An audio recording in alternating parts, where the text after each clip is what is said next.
Otra educación es posible, con Pedro Hiedra.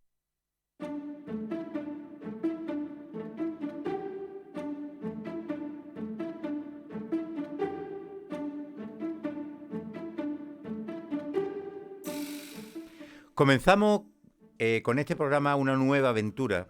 Otra educación es posible. Es un programa de Radio Puerto, emisora municipal en colaboración con la Delegación Diocesana de Enseñanza de nuestra diócesis de Asidonia, Jerez. Nuestra pretensión es muy sencilla: dar voz a los docentes comprometidos con la educación que tratan, y a veces no con pocas dificultades, de mejorar la educación de nuestros chicos y chicas, que son los verdaderos protagonistas. No pretendemos la protesta ni la crítica, no, más bien se trata de construir puentes. Cada puente que se construye abre nuevos caminos de esperanza hacia el encuentro. Por eso este programa nace con esa aspiración: ayudar a la comunidad educativa, profesores, padres, alumnos, a construir puentes de encuentro y diálogo para hacer posible otra educación. En nuestro programa de hoy vamos a reflexionar sobre innovación educativa. ¿Por qué la mayoría, dicen algunos autores, la mayoría de los proyectos educativos que comienzan en muchos centros terminan, yo les llamo inhibidores? Inhibidor es algo que a veces no termina paralizando, pero sí disminuyendo eficacia, ralentizando, haciendo un proceso mucho más lento, mucho más costoso, con mucho más desgaste. ¿Qué es lo que ocurre? ¿Qué es lo que pasa? No sé si los que nos están escuchando, que pertenecen a alguna comunidad educativa, tienen experiencia de lo que lo estoy contando. Cuando un colegio innova, hace algo nuevo, pues según Carbonell en su libro sobre innovación educativa, escrito en el año 2001, la innovación es como una serie de intervenciones, decisiones, procesos con cierto grado de intencionalidad y sistematización, que tratan de modificar las actitudes, las ideas, la cultura, en definitiva, los modelos mentales de las personas que trabajamos en educación, también la de nuestros alumnos, también la de nuestras familias. Se trata de hacerse preguntas tales como: ¿cómo puede ser más efectiva la organización de este centro? ¿Cómo podemos ayudar mejor a nuestros alumnos a no fracasar? Bueno, pues desde esta perspectiva queremos también ayudar desde nuestra propia reflexión, de alguna manera desde los cambios que implican esta innovación educativa, que pueden ser de muchos tipos. Decía Peter Singer que la innovación es el proceso de tensión entre lo que es y lo que debería ser. Esa tensión entre lo que ahora tenemos y lo que queremos es lo que llamamos, ese camino es lo que llamamos innovación. Sin embargo, en muchos centros donde estos cambios se ponen en marcha, comienzan las dificultades que hacen más lento de lo deseable los procesos e incluso terminan, en ocasiones, acabando con ellos. Bueno, pues para hablar de todo esto tenemos aquí a nuestros invitados de hoy. Ellos son Mariluz Calvo Valero, profesora de formación profesional, secundaria y bachillerato del Colegio San Juan Bosco de la Cuesta, en Tenerife. Hola Mariluz, ¿qué tal estás? Hola, muy buenas tardes. Y tenemos también a José Emilio Moreno, profesor y coordinador de innovación del Colegio Ciudad de los Muchachos en el barrio de Vallecas, en Madrid. Estamos, pues bueno, prácticamente con dos puntos muy diferentes a los que tenemos desde aquí, desde el puerto de Santa María. Ahora sí que estamos nosotros en el centro. Bueno, ¿por qué no nos contáis, Mariluz, cuáles son vuestros proyectos? ¿Qué habéis hecho? ¿En qué os habéis embarcado? Contadnos brevemente cuáles han sido vuestros proyectos de innovación en vuestros centros. Bueno, pues nosotros en el centro se inició hace unos años un proyecto de formación, el Leader Team, liderado en este caso por ti además, y un poco ahí tuvimos la posibilidad de formarnos pues en trabajo cooperativo, en aprendizaje basado en proyectos, en distintas ramas un poco de metodologías innovadoras y educativas, ¿no? A raíz de ahí pues se inició un proceso de innovación en el colegio, incorporando el trabajo cooperativo, incorporando el aprendizaje basado en proyectos. Pero sobre todo estos últimos años estamos participando con la Fundación Orange en el proyecto Caras Lab, que son proyectos dirigidos para la formación profesional básica, es decir, los chicos que vienen expulsados del sistema educativo y que pretende reducir el abandono escolar, mejorar la motivación y utilizar la fabricación digital pues, para conseguir esto. La fabricación digital, el espacio y el aprendizaje basado en proyectos. Y ahí estamos trabajando sobre todo en esa línea. Genial, un proyecto precioso además. José Emilio, muy buena. Buenas, Pedro, ¿qué tal? Hola, pues nada, cuéntanos, ¿cuáles son vuestros proyectos en vuestros centros? Además en un barrio muy parecido, porque conozco ambos barrios, un barrio con dificultades como es el de Vallecas, en Madrid. Bueno, nuestra realidad es un poco diferente a la de las islas, un poquito más fría hoy, además, sin permitir la broma, pero bueno, la verdad es que desde nuestro cole ha sido como más, se inició de forma más individual, entre algunos compañeros. Yo, por ejemplo, en mi caso, pues siempre he sido un profesor muy inquieto y gracias al colegio donde estaban mis hijas, que era un colegio de las Hijas de la Caridad, San Rafael en Madrid, pues vi que era un colegio de línea 1 y vi que se movían mucho y que cambiaban y que los chicos tenían éxito. De hecho, lo sigo viendo con mis hijas, que la verdad es que siguen yendo muy bien. Y entonces nos juntamos en el cole un grupo de profesores y de ahí partió la iniciativa, porque nosotros veíamos que o los chicos aprendían en clase lo que se tenían que llevar en la maleta o no iban a hacer nada en sus casas por la realidad social en la que tenemos. Así que de nuestro cole se inició un gran paso, que fue decidir algo en claustro, algo increíble para la época, hace en torno a 10 años, y aprobamos pues trabajar en aprendizaje cooperativo y aprendizaje basado en proyectos. Bueno, pues llamamos a un formador, que eres tú, Pedro, que la verdad es que nos empujaste bastante bien, y a partir de ahí, pues luego ya en el colegio se creó el equipo de innovación educativa, que ese fue el que fue asentando las bases organizativas del centro.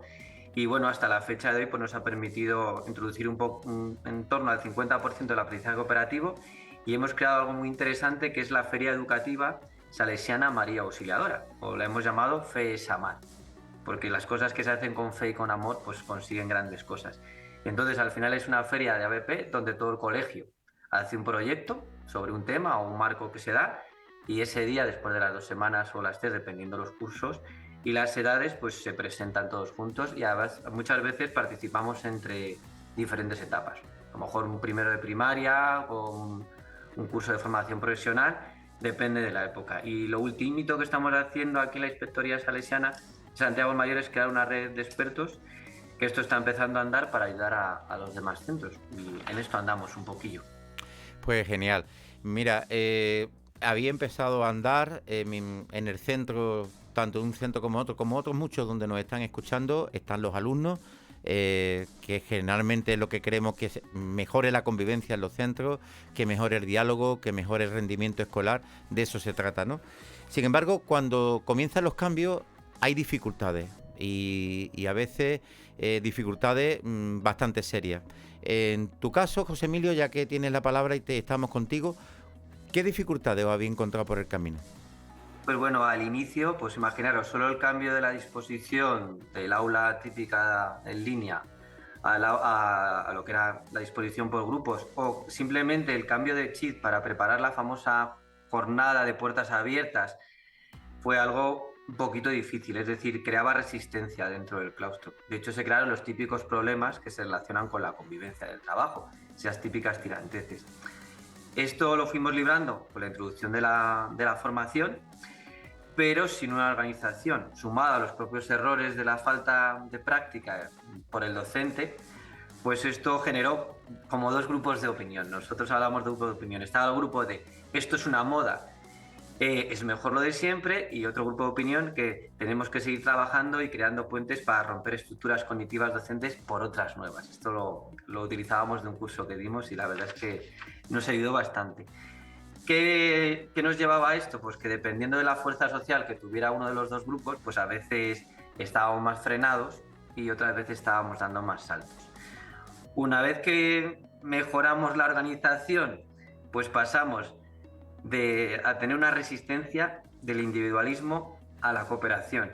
Es decir, tristemente, o si lo vemos a nivel educativo y a nivel social, solemos buscar más la medalla que la victoria.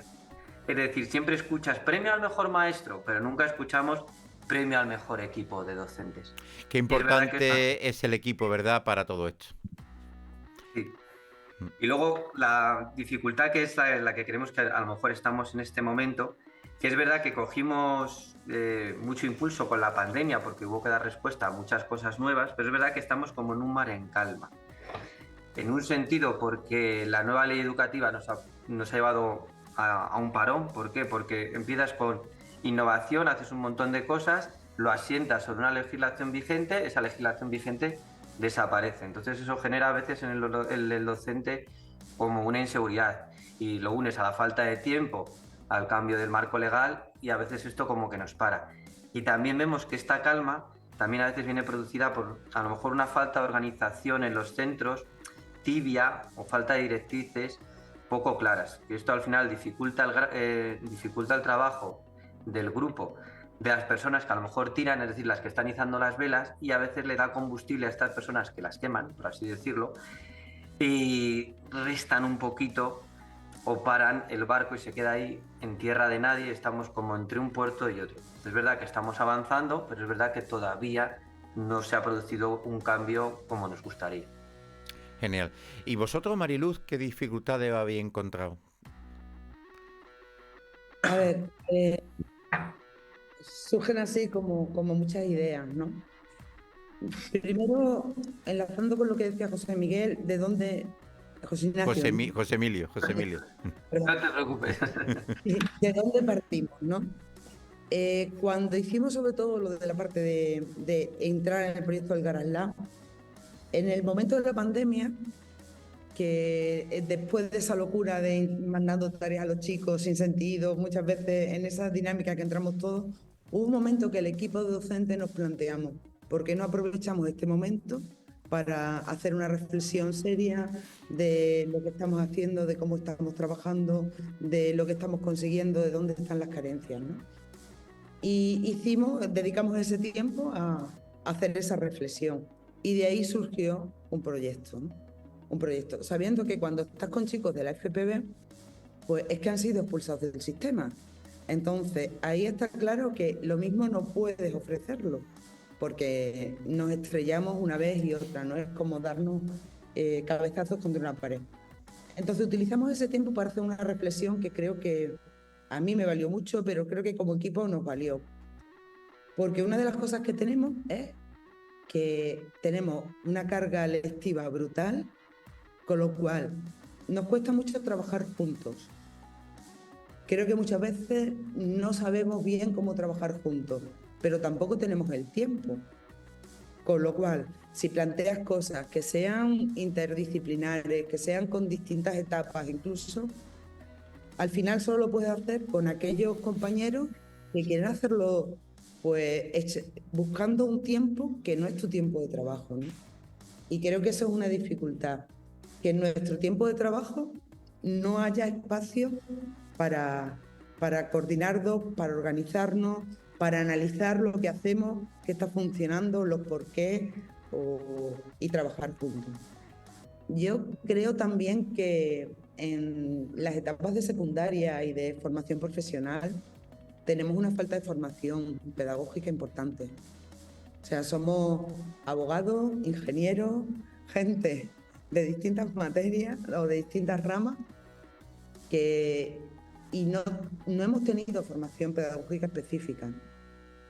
Entonces creo que reforzar ahí esa formación sería importante, ¿no? Porque muchas veces estamos planteando cosas, opiniones, ideas que no están basadas en una formación pedagógica consistente y seria, ¿no? En la definición que decías de innovación hablabas también de procesos sistemáticos y muchas veces no nos damos tiempo para ver hacia dónde tenemos que ir con el perfil de chicos que ha cambiado muchísimo en estos últimos años. Ha cambiado de una manera y muy rápida, ¿no? Entonces, ¿hacia dónde queremos ir con ellos? Ir analizando, ir teniendo datos objetivos que nos ayuden a ver también si estamos funcionando o no estamos funcionando, ¿no? Y no puede ser que tienen que ser procesos que sean un poco alargados en el tiempo, ¿no? Que a veces decimos, nos ponemos a trabajar cooperativo y a los 2 meses, es que hacen mucho ruido, es que no puede ser, es que... es que tenemos que trabajar con ellos la autonomía, tenemos que trabajar con ellos un montón de cosas para ir funcionando, ¿no? Pero a la primera de cambio, que ya hay ruido, ya estamos todos nerviosos y... Hay un tema que coincidí José Emilio y tú, y los dos lo habéis subrayado muchísimo. Es decir, puede haber muchas leyes educativas, se puede pedir lo que se quiera. Es decir, podemos hacer todas las programaciones que nos dé la gana, rellenamos todos los papeles que haga falta, pero al final la clave de todo es el profesor, o mejor dicho, el equipo de profesores.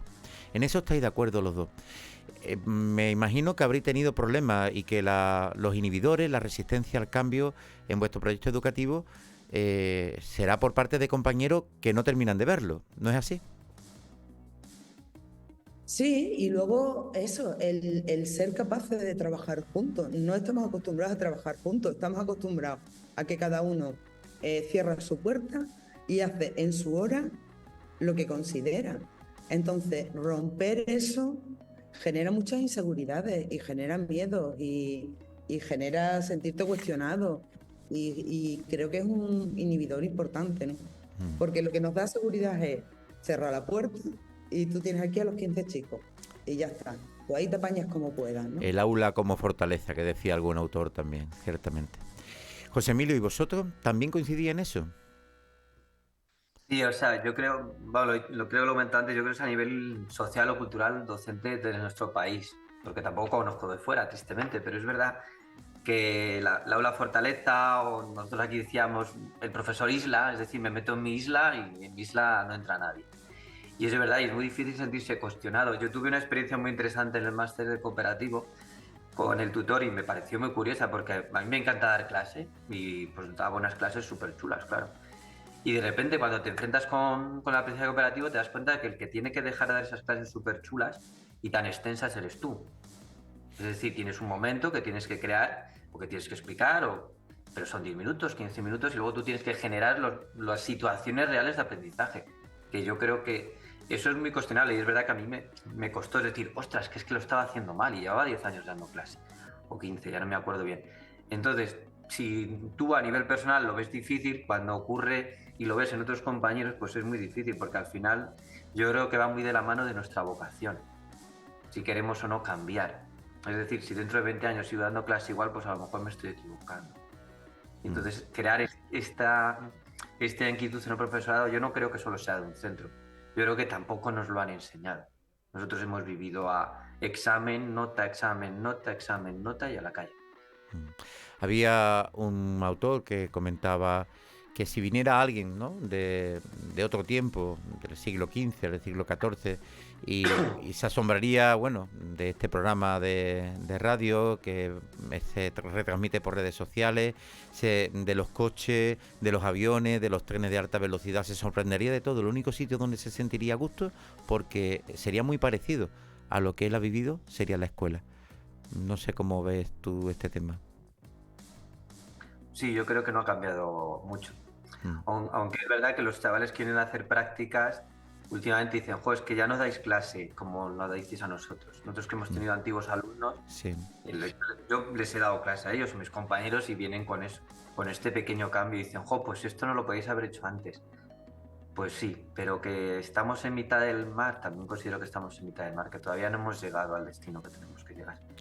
¿Y merece la pena el esfuerzo? Bueno, perdón, Mariluz quería decir algo, te doy la palabra. Y lo que decimos, ¿no?, que creo que tendemos a repetir esquemas, ¿no?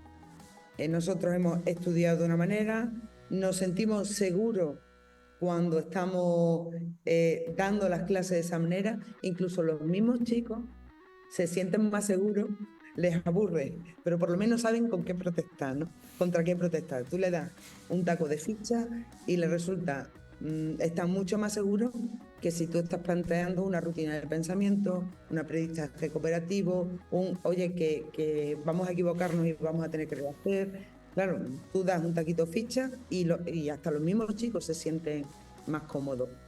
¿Cuál es el problema?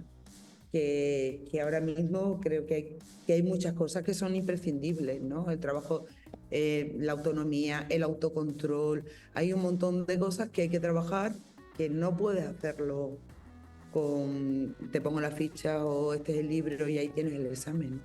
Ujú. Ciertamente. Bueno, yo lo que sí me gustaría comentar, o de alguna manera, porque estamos hablando de dificultades, pero me consta que pertenecéis a dos centros magníficos, que habéis hecho un camino con una gran labor y que os queda mucho por hacer, como a tantos otros profesionales, compañeros que nos están escuchando desde otros muchos sitios. A mí me gustaría que fuéramos hablando también, bueno, las dificultades están ahí, tenemos que contar con ellas, pero ¿son dificultades que matan o simplemente nos mejoran? ¿Cómo lo veis? Hablo yo, bueno, Mariluz, como quieras, no hay problema. Habla tú, habla tú. Sí. Hombre, yo creo que todas las dificultades nos van a venir bien para trabajar. Es decir, nosotros las dificultades más difíciles que hemos llegado a tener al principio era una desorganización de centro que llevaba a trabajar, como hemos dicho, en forma de isla y a no tener un apoyo. Es decir, la falta de organización clara y la falta de apoyo sin fisuras por parte a lo mejor de las direcciones o no tener todavía claro unas instrucciones o algo real o realmente creen en el cambio, eso al principio costaba y de hecho hay veces que somos personas y duelen las cosas, claro. Pero bueno, sirven para crecer y te ayudan a sobreponerte porque creo que primero ibas a preguntar antes que si merecía la pena y yo creo que sí que merece la pena porque el éxito de los chicos de los barrios donde trabajamos se lo merecen porque no son niños que tengan las mismas oportunidades que otros. Yo tengo claro que estos niños o aprenden en el aula o tienen muy complicado aprender en sus casas por las situaciones familiares en las que viven. Entonces, si nosotros les podamos dar las oportunidades, igual que hizo Don Bosco en su momento, dar esas oportunidades reales, de que yo te pongo aquí y, bueno, nosotros te ponemos aquí y te podemos conseguir que tu vida sea mejor, yo creo que ese esfuerzo sí merece la pena. Por lo menos si nos llega la jubilación algún día, decir, hemos conseguido hacer mucho por estos chicos, porque yo creo que se lo merecen, independientemente de la situación familiar que tengan o el nivel económico. Muy bien, por las dos preguntas respondidas que lanzamos también a Mariluz. La primera, bueno, si merecía la pena, que quedó ahí un poco en el aire. Y segundo, ¿estas dificultades son de las que matan un proyecto? ¿Son resistencias asesinas o simplemente son una oportunidad para mejorar? A ver, no sé si matan, pero sí hieren gravemente. Sí hieren gravemente, ¿no? ¿Dejan cadáveres por el camino? Espero que no. Sí, hieren de muerte, ¿no? Mm. Y hablando totalmente de una forma personal, ¿no? No, pero creo que nos van matando. Habría mucho que hablar sobre eso, ¿no? Pero cuando salen los resultados de PISA y ciertos informes, dice, aquí está pasando algo. Y la culpa no la tienen, y no solo puede estar en los chicos y la familia. Tenemos que dar respuesta a las nuevas situaciones, ¿no? ¿Cómo las estamos dando? Yo luego hay otra cosa que me cuestiono ahora mucho, ¿no? Cuando tienes amigos que tienen que elegir el centro escolar para sus hijos. No hay proyectos definidos distintos que digas, mira, pues yo quiero que mi hijo se fortalezca en esto y quiero que esté trabajando. No, al final es A, B, C, ¿no? Creo que no hay centros con proyectos claramente definidos y que planteen otras alternativas que permitan también a los padres el tipo de educación que quieren, ¿no? De todas maneras, yo me uno al planteamiento de ¿merece la pena? Creo que sí, ¿no? Creo que sí. Merece la pena. Hoy, pues cada vez que ves ese chico que ha tirado hacia adelante, que viniendo como venían fuera del sistema, pues siguen estudiando o están trabajando en sitios, incluso teniendo responsabilidades ya en su empresa, merece la pena porque además son chicos que en muchos casos lo iban a tener muy complicado. Pero también creo que en parte nos estamos dando muchas veces como escuela cabezazos contra la pared. Creo que también porque se nos pide que demos respuesta a tantas cosas que es imposible que se pueda dar solo en el ámbito de la escuela, ¿no? Y se ha perdido esa parte de comunidad, de distintos recursos comunitarios. Hemos perdido la comunidad que podría dar respuesta a distintas cosas y estamos cada uno trabajando como podemos.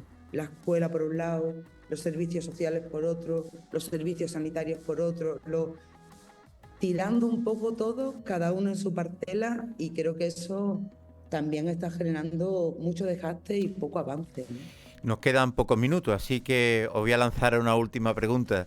Verá, los que nos están escuchando, muchos de ellos estarán empezando proyectos educativos interesantes en su centro. Si están en los inicios o acaban de empezar, desde vuestra experiencia de año, ¿qué les recomendaríais? Yo insistiría en la importancia de trabajar juntos, ¿no? De crear equipos, que a la vez con compañeros que te vayan sosteniendo. Y igual que a los chicos les planteamos que el aprendizaje-error, cuando te equivocas es aprendizaje, yo creo que merece la pena innovar, plantear otras cosas, intentar dar otras respuestas, ¿no? Aunque a veces haya que decir por aquí no, por ahí o por otro lado, ¿no? Pero creo que merece la pena, sí. Muchas gracias, Mariluz. José Emilio. Pues yo les animo a que crean para crear. Si tú crees en lo que haces, pues vas a crear cosas geniales y estupendas. Y sobre todo, y hago hincapié en lo que dice también Mariluz, que hay que aprender a trabajar con los compañeros y con las compañeras, que juntos se llega más lejos, que lo tenemos súper claro. Yo en este momento tengo un momento genial porque el equipo con el que estoy trabajando ahora mismo de ciclo es estupendo y estamos avanzando. Hay otras veces que no hemos tenido esa misma suerte, pero lo importante es crear momentos y situaciones donde nos podamos juntar a trabajar y a crear y ser menos negativos, que muchas veces los docentes somos muy negativos, nos fijamos mucho en las cosas negativas, y que nos fijemos en las cosas positivas de los chicos y que esto es por ellos y para ellos, y que lo mismo que quieres para tus hijos, si los tienes, lo vas a querer para tus alumnos. Pues José Emilio, Mariluz, muchísimas gracias por vuestra participación. Nos encontraremos en el camino muchísimas más veces, estoy seguro de ello. Así que muchísimas gracias. Por nuestra parte, bueno, concluimos que pueden existir muchas leyes educativas, muchas propuestas de cambio. La clave, como nos han dicho nuestros dos entrevistados de hoy, está en el profesor. Un profesor puede escribir lo que le pidan, que si no está convencido, nada va a cambiar. En nuestro país, desde la Ley General de 1970 hasta hoy, han aparecido nada más y nada menos que 9 leyes educativas. Sin embargo, si trajéramos en una máquina del tiempo a alguien del siglo XV, como decía alguien antes, lo único que no le resultaría no familiar sería la escuela. Sí, es verdad que ha cambiado el color de los pupitres, que ahora son de ese color verde ministerio, pero no mucho más.